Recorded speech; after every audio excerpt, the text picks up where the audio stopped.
তুমি পিতা, তুমি পরমেশ্বর, সবার আদিদেব, তুমি অন্তর, তুমি যে শিব, আমাদের মহাদেব।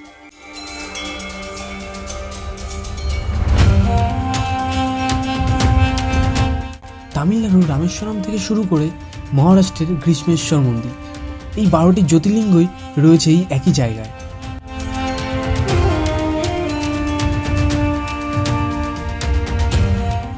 এছাড়াও রয়েছে পশ্চিমবঙ্গের সব থেকে বড় শিব ঠাকুরের মূর্তি, যার উচ্চতা 51 ফুট। উত্তর হাওড়ার শান্ত রাজ্যে হুগলি নদীর তীরে রয়েছে এই বঙ্গেশ্বর শিব মন্দিরটি। 1953 সালে মহাশিবরাত্রি শুভরাতে স্থাপিত করা হয় এই মন্দিরটি। তো এই মন্দিরের সমস্ত তথ্য আজকের ভিডিওতে পেয়ে যাবেন। আমি সম্রাট, আজকের ভিডিওটি শুরু করা যাক।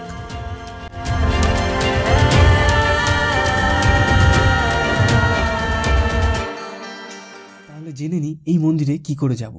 যদি কেউ হাওড়া থেকে আসো তাহলে বন্ধুরা, ওইখানে যাওয়ার জন্য কিন্তু অনেক রকম রাস্তা আছে। আমরা এখন হাওড়া স্টেশনে আছি এবং এই হাওড়া স্টেশনের অপোজিটেই হচ্ছে ঘাট। আমরা ঘাট পার হয়ে যাব।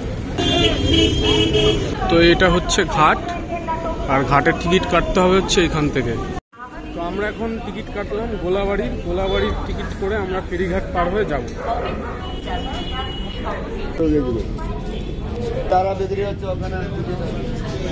এই ফেরিঘাটে লঞ্চ কিন্তু প্রত্যেক 5 মিনিট অন্তর অন্তর রয়েছে। পৃথিবীর 10 সেতুর মধ্যে এই সেতু 6তম।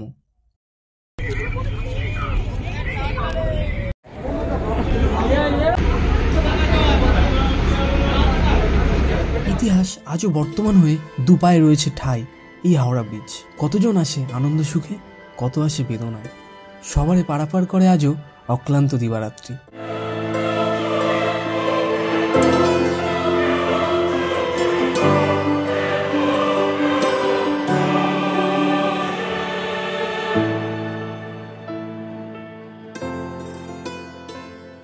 আমরা এখন গোলাবাড়ি ফেরিঘাটে আছি এবং এই গোলাবাড়ি ফেরিঘাট থেকে মোটামুটি হেঁটে ওই 7-8 মিনিট মতো সময় লাগবে।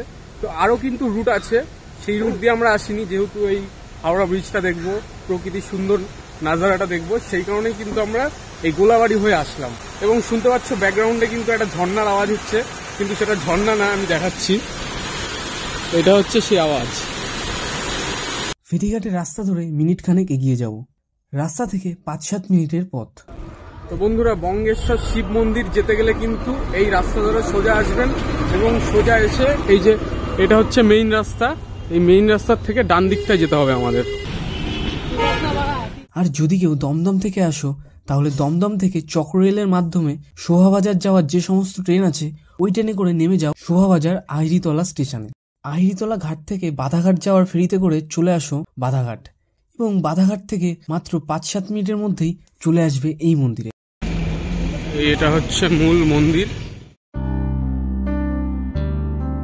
তো বন্ধুরা, আমরা মূল মন্দিরে কিন্তু ঢুকে গেছি এখন, এবং মূল মন্দিরটা কিন্তু দুপাশে বেশ সুন্দর রেলিং করা আছে, দারুণ লাগছে।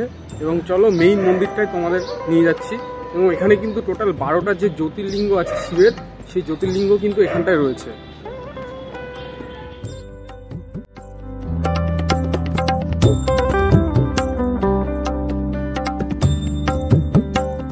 এই মন্দির খোলার টাইমিং হচ্ছে ভোর 5:30 থেকে 12:30 এবং বিকেল 4টে থেকে 8:30। এটি হচ্ছে মূল মন্দির।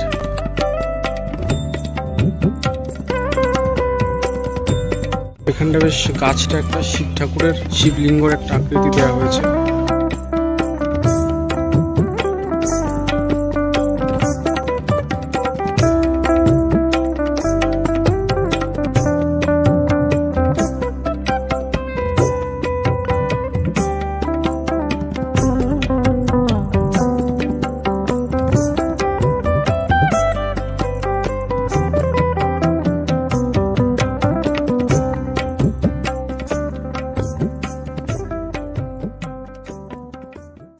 ভোলে বাবাকে তো দর্শন করে নিলে, এবার যে মেইন যেটা 51 ফুটের শিব, সেটা হচ্ছে তোমাদের দেখাচ্ছি।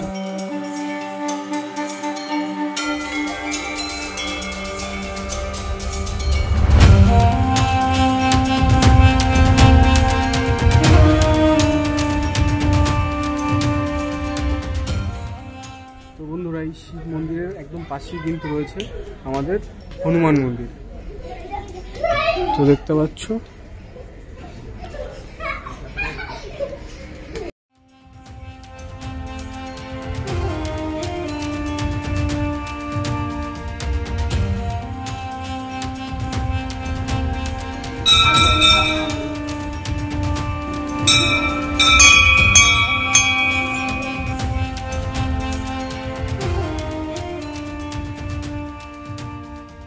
আমরা যাচ্ছি যে শিবের 12টা জ্যোতির্লিঙ্গ আছে, সেই 12টা জ্যোতির্লিঙ্গ দেখতে।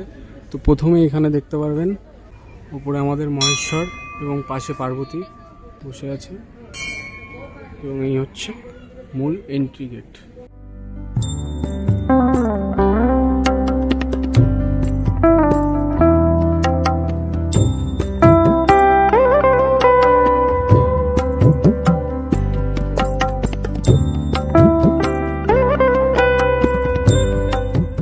তো প্রথমে এখানে যে মন্দিরটি রয়েছে এটি হচ্ছে মহারাষ্ট্রের গ্রীষ্মেশ্বর মন্দির।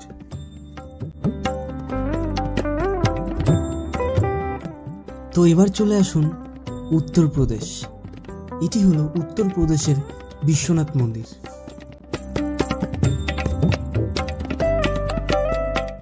এবার চলে এসেছি মধ্যপ্রদেশের ওমকারেশ্বর মন্দিরে। এটি হলো ওমকারেশ্বর মন্দির।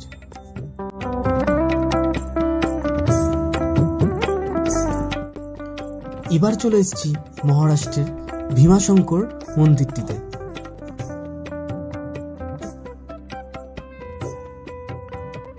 এরপরে চলে আসলাম গুজরাটে অবস্থিত নাগেশ্বর মন্দির।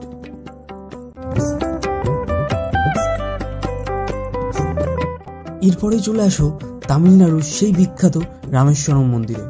যারা রামেশ্বরম মন্দিরে যেতে পারেননি তারা কিন্তু এইখানে এসে অবশ্যই দেখতে পারেন, পুরোটাই সেই মন্দিরের আদলেই তৈরি হয়েছে। এরপর চলে আসলাম ঝাড়খণ্ডের দেওঘর। এখানে রয়েছে বৈদ্যনাথ ধাম।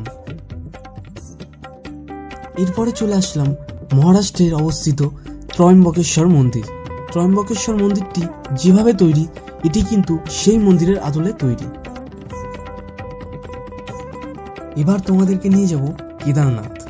হ্যাঁ, উত্তরাখণ্ডে অবস্থিত সেই বিখ্যাত কেদারনাথ। কেদারনাথ মন্দিরটি যেমন দেখতে, এই মন্দিরটিও কিন্তু ঠিক একই রকম, একই আদলে তৈরি করা হয়েছে। এটি হলো অন্ধ্রপ্রদেশের মল্লিকার্জুন মন্দির।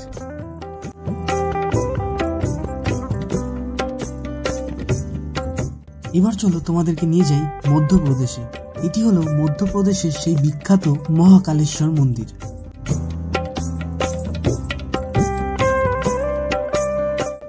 এর পাশেই রয়েছে, এরপর চলে আসলাম গুজরাট।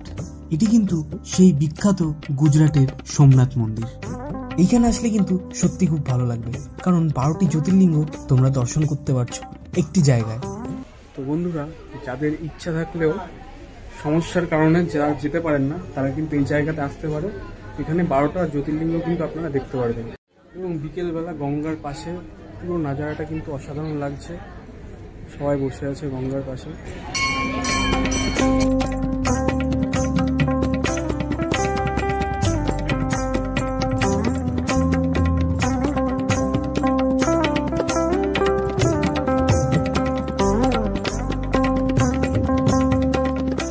পবিত্র জায়গা, খুব সুন্দর লাগবে। এখানটা আসলে কিন্তু আপনাদের মন বেশ শান্ত হয়ে যাবে এবং চারিদিকে এখানে বসে থাকতে পারবেন।